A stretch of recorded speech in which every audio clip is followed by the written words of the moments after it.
আপনার অভিজ্ঞতা, জীবনে আপনার যত কষ্ট, যত সমস্যা, যেসব বিষয় আপনাকে উদ্বিগ্ন করে, যা আপনাকে হতাশ করে, যা আপনাকে সবসময় চিন্তিত রাখে, এই জীবনে আপনার যত বোঝা আছে তা কেবল আপনারই। এবং এমনকি আপনার সমস্যাগুলো আপনার সন্তানদের তুলনায়ও আলাদা। আবার আপনাদের মধ্যে যারা বিবাহিত, স্বামীর জীবনের বোঝাগুলো স্ত্রীর জীবনের বোঝা থেকে আলাদা। প্রত্যেককেই আলাদা আলাদা বোঝা এবং আলাদা ধরনের অসহনীয় দুশ্চিন্তা দেওয়া হয়েছে। দিন অতিবাহিত করার সময় যদি নিজেকে প্রশ্ন করেন, অবশ্যই জীবনের প্রয়োজনে আমরা অনেক কিছু করি, যেমন কাজে যাওয়া, জ্যামে আটকে থাকা বা বাজার করা ইত্যাদি ইত্যাদি। আমরা জাগতিক কাজ করে যাচ্ছি, কিন্তু আমাদের মনের ভেতরেও একটা জগৎ রয়েছে, আর সেই জগৎটি ভবিষ্যতের চিন্তায় দিশেহারা, অথবা অতীত নিয়ে চিন্তিত, বা অতীত জীবনের আক্ষেপে আচ্ছন্ন, অথবা এটি সব ধরনের অনিশ্চয়তা নিয়ে উদ্বিগ্ন, এবং সেগুলো সবসময় আমাদের মনের মাঝে ঘুরপাক খাচ্ছে। বাইরে থেকে তা হয়তো দেখা যায় না, কিন্তু ভিতরে বেশ তোলপাড় চলতে থাকে, তাই না? তো আল্লাহ প্রায়ই কোরআনে যা করেন তা হলো তিনি সম্পূর্ণ এই যাত্রাটির বর্ণনা দেন, যার মধ্য দিয়ে আমরা সবাই যাচ্ছি, এবং তিনি আমাদের ভাবার জন্য কোনো উদাহরণ দেন, তিনি আমাদের একটি দৃশ্যপট দেন, তিনি অল্প কিছু শব্দ দিয়ে একটি দৃশ্য অঙ্কন করেন এবং আমাদের প্রত্যেককে সেই দৃশ্যটি নিয়ে চিন্তার আহ্বান জানান। আর যত বেশি আমরা এটা নিয়ে চিন্তা করব, আমরা প্রত্যেকে ব্যক্তিগতভাবে আমাদের জীবনের জন্য উপকারী কিছু না কিছু পাব। তো কোরআনের দৃষ্টান্ত বা উপমাগুলোর মধ্যে অসাধারণ বিষয়টি হলো, কোরআনের এক স্থানে আল্লাহ বলছেন, وكذلك يضرب الله الأمثال للناس এভাবেই আল্লাহ মানুষের কল্যাণের জন্য উপমা প্রদান করেন। অর্থাৎ এরকম উপমা একমাত্র আল্লাহর পক্ষেই দেওয়া সম্ভব। আপনি ভাবতে পারেন এই উপমাটি আমার সাথে মিলবে, কিন্তু আপনার সাথে মিলবে না, কারণ আপনার পরিস্থিতি আমার পরিস্থিতি থেকে ভিন্ন। কিন্তু আল্লাহর বাণীর শক্তি এবং অলৌকিকতা হলো এই যে যখন কেউ চিন্তা করে, প্রত্যেকেই এমন কিছু খুঁজে পাবে যা নির্দিষ্টভাবে তার পরিস্থিতির সাথে মিলে যাবে, এবং এমনভাবে মিলবে যে সেটা কেবল সেই বুঝতে পারবে। তাই আমি আশা করছি আজ আপনারা সেটাই করবেন, এবং আমিও নিজের জন্য তাই করব, যখন আমরা আল্লাহর এই চমৎকার বাণীগুলো নিয়ে চিন্তা করব, যা হলো অবিশ্বাস্য একটি উপায় এই জীবনকে দেখার, সংক্ষিপ্ত এই মুহূর্তগুলোকে দেখার, যা খুব শীঘ্রই শেষ হয়ে যাবে। আল্লাহ বলছেন, واضرب لهم مثل الحياة الدنيا তাদেরকে পৃথিবীর জীবনের উপমা প্রদান করো।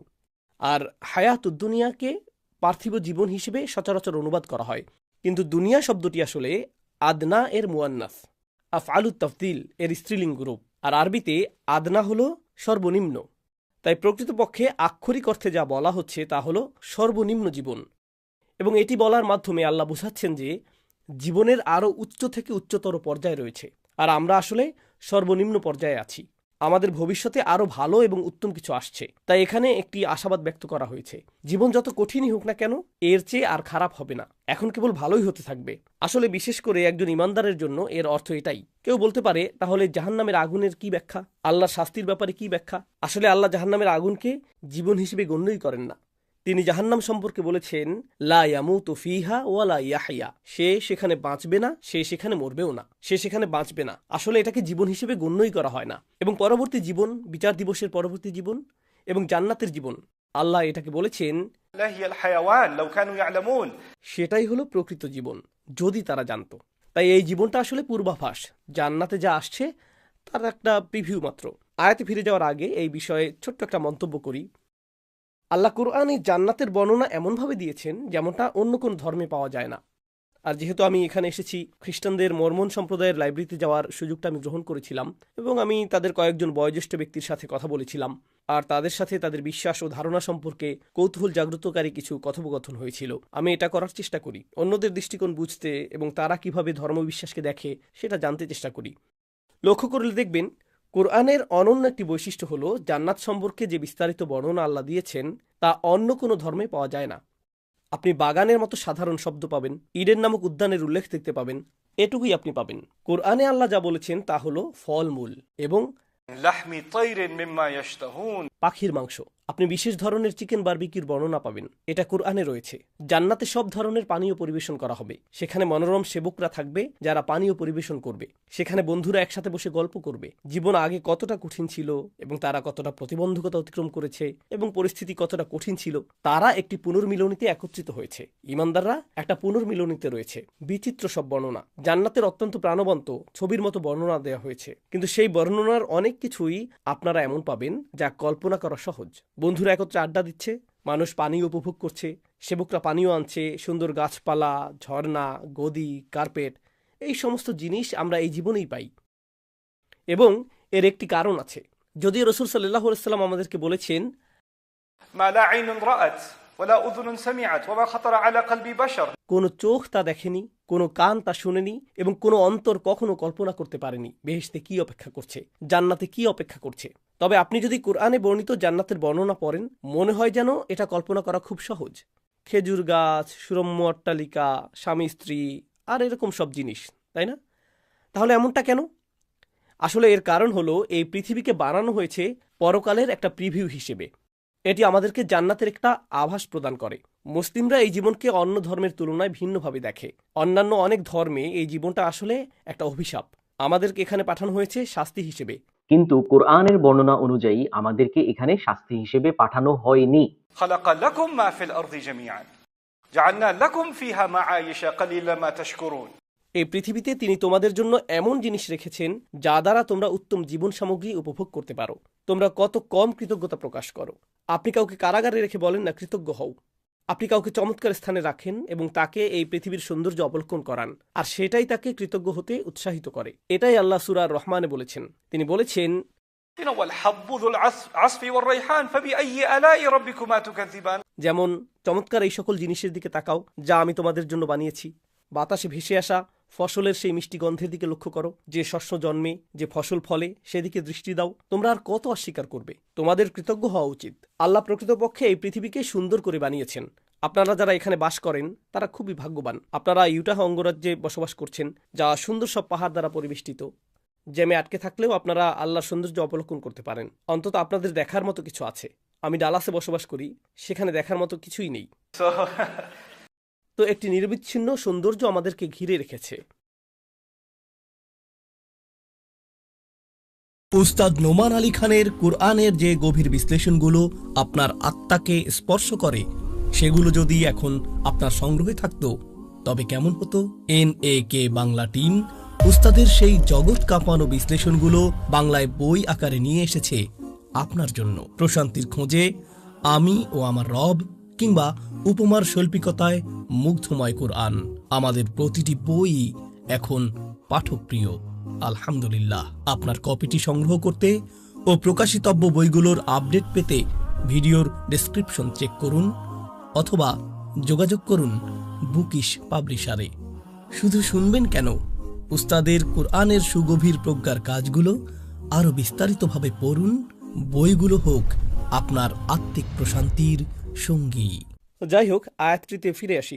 আল্লাহ বলেছেন, তাদেরকে কেবল এই সর্বনিম্ন জীবনের উপমাটি প্রদান করো। আর এই জীবনে আপনি যা অনুভব করেন, প্রতিটি আনন্দ যা আপনি অনুভব করেন তা হলো ন্যূনতম আনন্দ। একটি নতুন শিশু জন্মের আনন্দ হলো ন্যূনতম আনন্দ। বিয়ের আনন্দ, সুন্দর একটি ঝর্ণা দেখার আনন্দ, সুন্দর একটি আকাশ দেখার আনন্দ, একটি সুস্বাদু খাবারের আনন্দ, এই সব কিছুই হলো সর্বনিম্ন আনন্দ। অর্থাৎ আরও অনেক উঁচু স্তরে যাওয়া সম্ভব। কল্পনা করতে পারেন? আর আমরা ভাবি, ও মাই গড, এটা আমার প্রিয় রেস্তোরাঁ, কতদিন ধরে আমি সেখানে খাই না, আমি আমার প্রিয় শর্মা খেতে চাই। আর এটাই আপনার আনন্দের ধারণা। অথবা এই অবকাশ যাপন কোনো জায়গায় যেখানে আপনি যেতে চান, অথবা কোনো গাড়ি যা আপনি কিনতে চান, অথবা কোনো এলাকা যেখানে আপনি একটি বাড়ি বানাতে চান। আমরা এই জিনিসগুলোর সাথে আনন্দকে সম্পর্কযুক্ত করি, আর এই সবই হলো একেবারে ন্যূনতম। এগুলো আল্লাহর রহমত। واضرب لهم مثل الحياة الدنيا كماء أنزلناه من السماء. এই জীবনটা কেমন তার যদি একটি চিত্র পেতে চাও, তবে এটি আকাশের সেই পানির মতো যা আমি প্রেরণ করি। আমি দ্রুত অনুবাদ করছি, তারপর আমরা শব্দগুলো নিয়ে চিন্তা করব। فاختلط به نبات الأرض.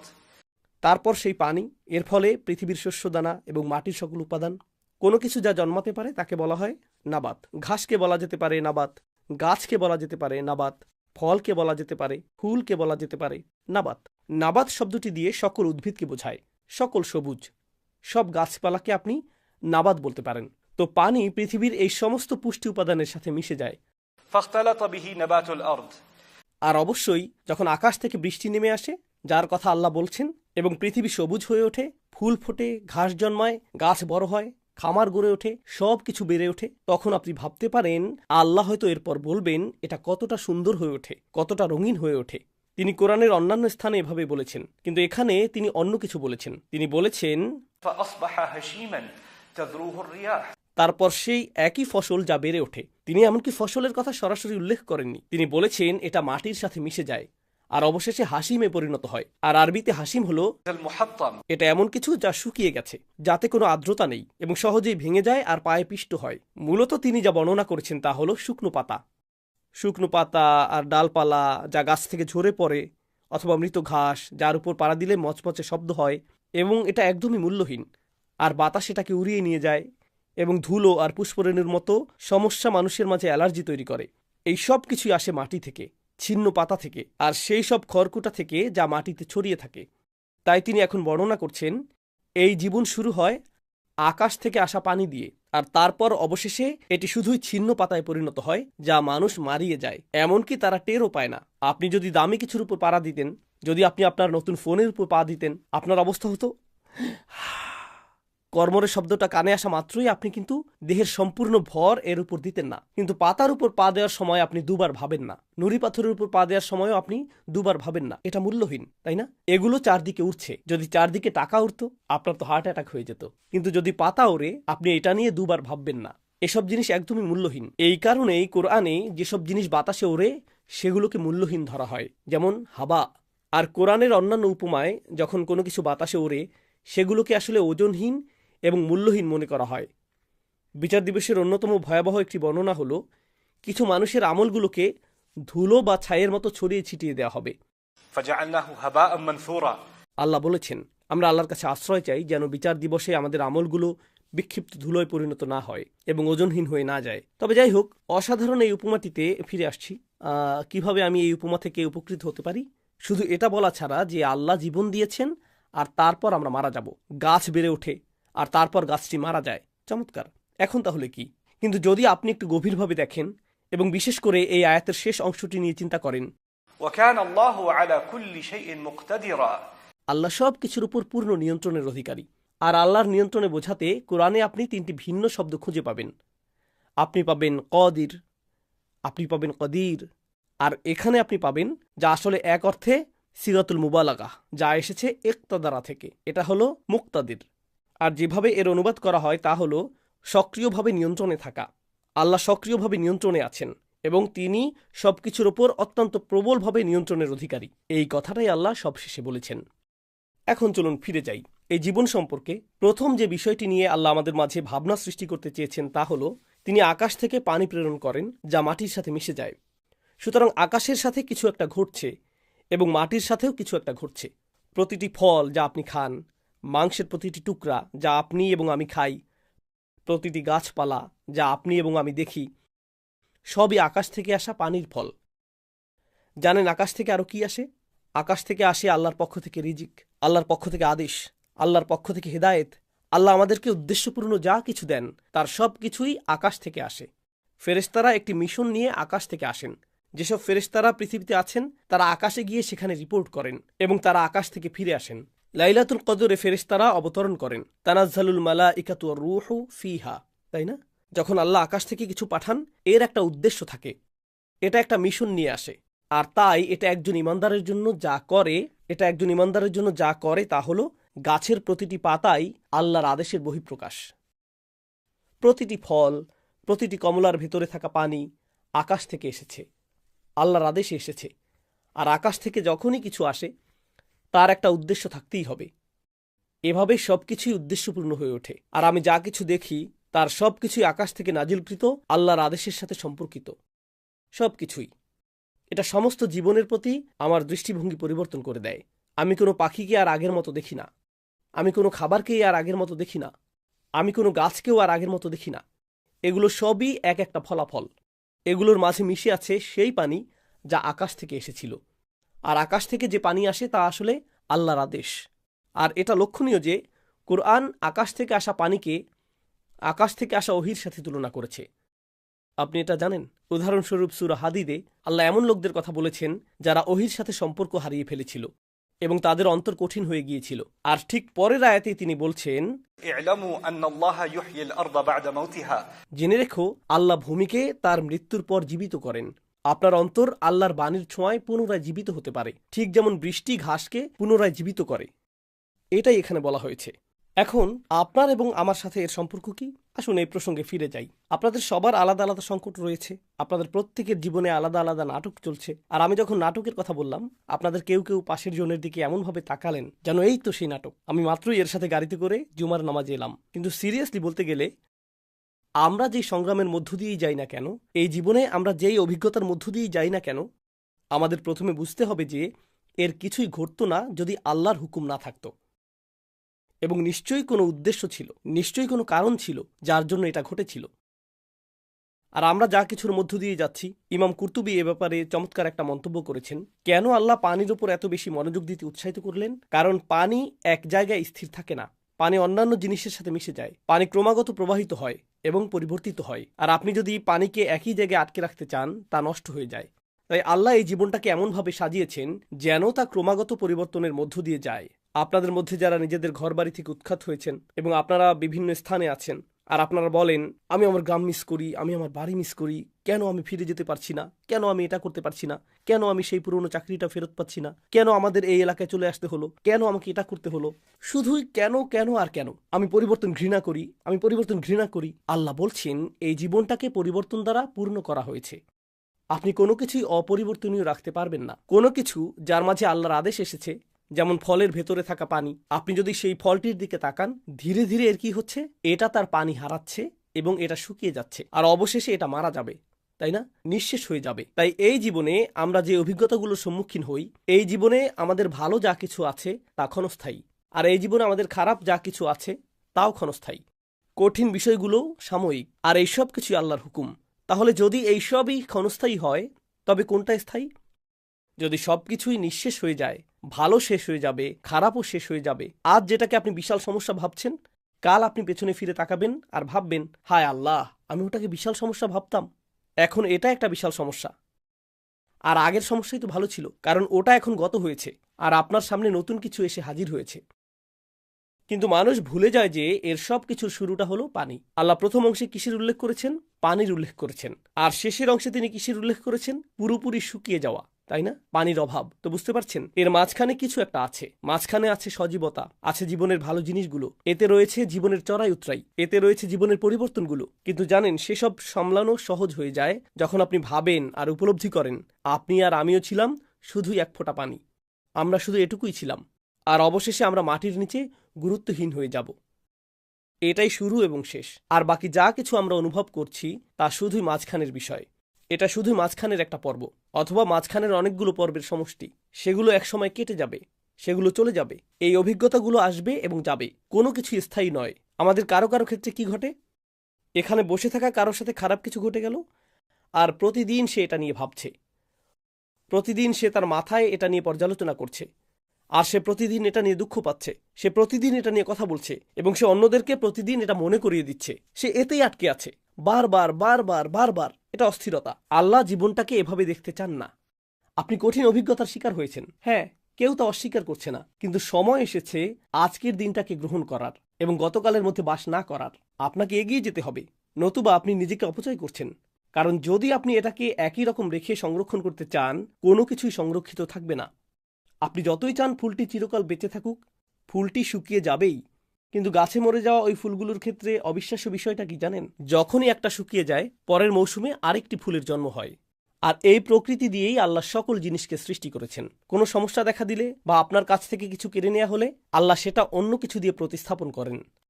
যখন একটি ভালো জিনিস দুর্বল হতে শুরু করে, অন্য একটি ভালো জিনিস অন্য কোনো রূপে অন্য স্থান থেকে চলে আসে। আর এই প্রকৃতি দিয়েই আল্লাহ জীবন সৃষ্টি করেছেন। فاختلط به نبات الأرض فأصبح هشيما تذروه الرياح। এই ইখতালাত নাবাতুল আরদ এর অন্য একটি মাত্রাও রয়েছে। দৃশ্যপটটি হল পাতাগুলো একে অপরের সাথে জড়িয়ে আছে, ঘাসের ডগাগুলো জড়িয়ে আছে, যেমন আমাদের জীবন জড়িয়ে যায়, তাই না? আর আপনি আটকে পড়েন দৈনন্দিন জিনিসগুলোতে, ছোট ছোট বিষয়গুলোতে। আপনি সেগুলো নিয়ে এত বেশি ভাবেন যে সেগুলো আপনার কাছে অনেক বড় বিষয় হয়ে দাঁড়ায়। যেমন, হায় আল্লাহ, ওই বিয়ের জন্য আমার এই নতুন জুতো কেনার কথা ছিল, কারণ আমি যদি এই নতুন জুতো না পরি, মানুষ ভাববে আমি নিচু শ্রেণীর মানুষ, আর আমি অভিজাত সমাজে বেমানান। আর এখন আমার তো তা নেই। আপনি এই তুচ্ছ জুতো নিয়ে 8 ঘন্টা ধরে ভাবছেন। জীবন আপনার এই জুতোর চেয়ে অনেক বড়। কিন্তু আপনি খুব বেশি জড়িয়ে পড়েছেন। এগুলো কেবলই গাছের পাতার মতো। পাতা ঝরে পড়ে এবং তা মরে যায়, আর অন্য পাতা তার জায়গা করে নেয়। এটা স্বাভাবিক। জীবন সামনে এগিয়ে চলে। তাই এই তুচ্ছ বিষয়গুলো থেকে আল্লাহ আমার মনোযোগ সরিয়ে দিয়েছেন, আর তিনি আমাকে এই দৃষ্টিভঙ্গি দিয়েছেন যে জীবন এর চেয়েও অনেক বড়। তো একথা বলেই আমি আপনাদের বিদায় জানাচ্ছি। আল বাকিয়াতুস সলিহাত। তাহলে আসলে কোন জিনিসটি স্থায়ী হবে? আপনারা হয়তো এভাবে ভাবতে পারেন, আস-সলিহাত আল বাকিয়াত, কিন্তু আল্লাহ আসলে বলছেন আল বাকিয়াতুস সলিহাত। ভালো কাজ যা আপনি প্রতিদিন করেন, এমনকি খুব ছোট কাজও, সেই কাজগুলোই আসলে টিকে থাকবে। তাই আমাদের জীবন সহজ বা কঠিন যাই হোক, মূল বিষয়টি হলো ভালো কাজ। যদি আমি প্রতিদিন ভালো কিছু করার কোনো উপায় খুঁজে পাই, এমন কিছু যা আমার জন্য না, এটা অন্য কারোর জন্য, এটা আল্লাহর জন্য কিছু একটা, তবেই আমি একটা অর্থবহ উদ্দেশ্যপূর্ণ জীবন পার করছি। আর পানি এই কাজটাই করে। পানি নিজের সেবা করে না, পানি সেবা করে বাকি সবার। আর তাই আমাদের মধ্যে যদি আল্লাহর বাণী থাকে, আমাদের মধ্যে যদি আল্লাহর হেদায়েত থাকে, আমাদের কাজ শুধু নিজ সত্তার এবং নিজ অনুভূতির সেবা করা না, অন্যের সেবায় নিজেদের নিয়োজিত করাই আমাদের কাজ। আল্লাহ আমাদেরকে সেই তৌফিক দান করুন এবং আমাদেরকে সর্বদা উদ্দেশ্যবোধ ও সেবার মানসিকতা দান করুন।